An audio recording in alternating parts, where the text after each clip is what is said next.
Attacks on free speech look something like this. Your interpretation of the First Amendment is wrong. The public opinion will be free speech includes everything right up until violent behavior, and the private opinion will be free speech includes violent behavior and it's actually outright encouraged. This is important.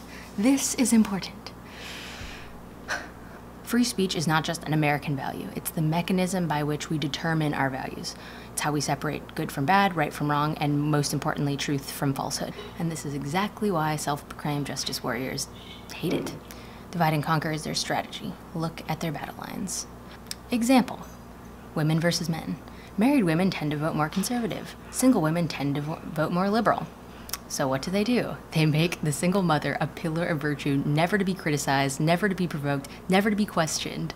Example, whites versus blacks. Does anyone know how many conservative whites would agree with the large majority of the Black Lives Matter base? How many gun owners do you know trust the police? No. In fact, when you get a couple gun owners together, we joke about how much of a better shot we are than the actual police.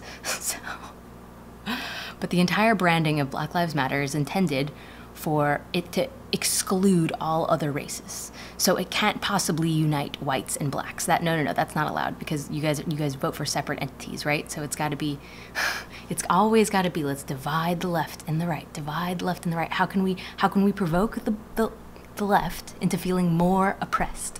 We'll call it Black Lives Matter, against police brutality. I am against police brutality. This is terrible. Example, Christians versus gays.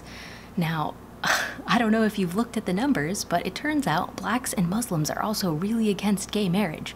Oh, but we're not allowed to talk about that, and the entire media persona, or the entire media narrative is crafted around this being a primarily Christian enemy.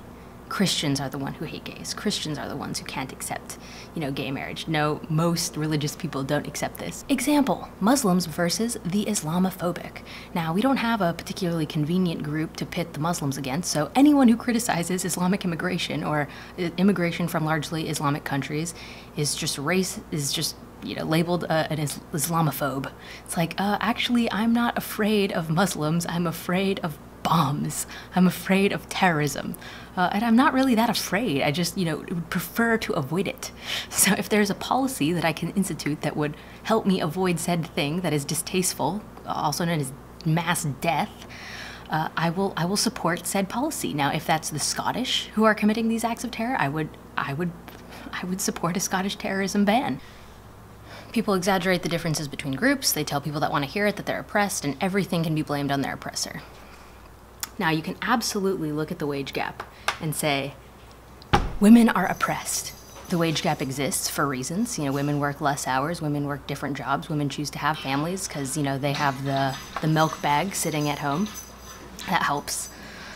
But claiming the differences are the direct result of oppression is a lie. It is illegal to pay men and women differently in this country, and it very, very rarely happens. And if it does, good, you can sue the shit out of them. Women have more freedoms in this country than they've ever had in the history of humanity.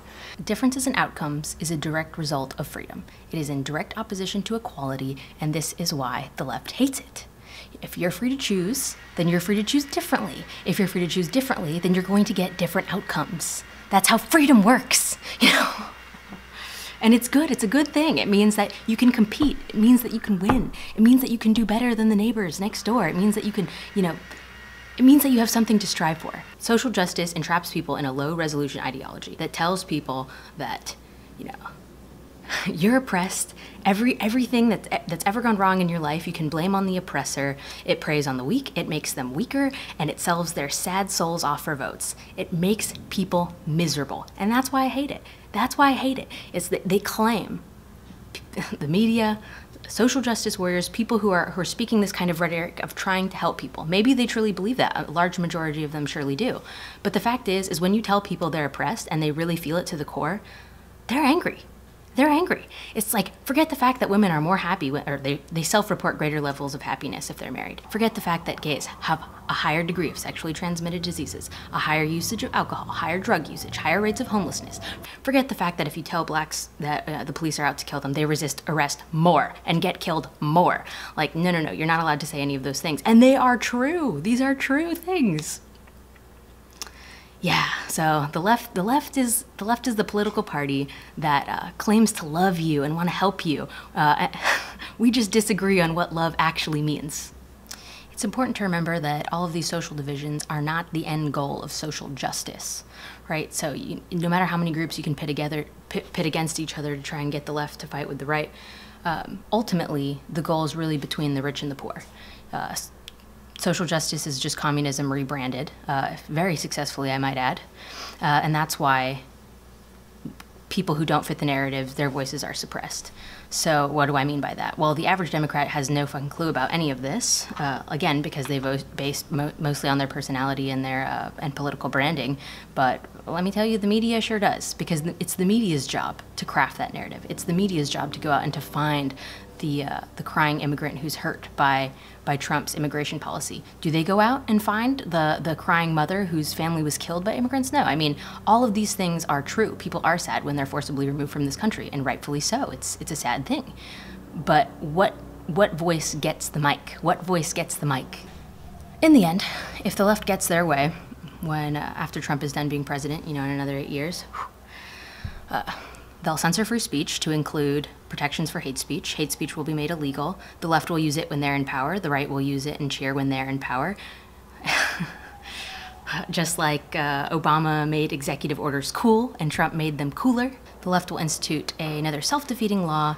No one will win, not this country, not social justice, and certainly not your freedoms. Done.